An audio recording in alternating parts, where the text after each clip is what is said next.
অনেকদিন পর এত ভোরে বাইরে বের হলাম। যাই হোক, বাইরে ওয়েদারটা জোস, যেমন সুন্দর তেমন ঠান্ডাও। তো একেবারে সকাল সকাল আমরা আমাদের মিশনে বেরিয়ে পড়লাম। তা আমরা যাচ্ছি এখন মোল্লাহাটে একটা গ্রামের দিকে। বেসিকলি আকাশ থেকে বরফ পড়তেছে ভাই, সিরিয়াসলি ভাই, বরফের মতো নিশির পড়তেছে। আমরা এখানে খেজুরের রস খুঁজতেছি, তো প্রতিটা গাছের চাঙ্গে চাঙ্গে গাছি ভাইকে খুঁজতেছি কোন গাছের চাঙ্গে ঝুলে আছে।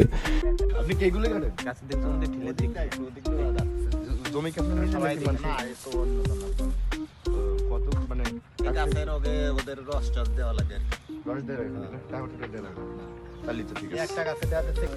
রস নেওয়া শেষ, এখন আমরা যাচ্ছি একটু ঢালাঢালি করে টেস্ট করে তারপরে বাড়ির জন্য এক্সট্রা রস নিয়ে যাব। রসটা একটু টেস্ট করে নেওয়া যাক।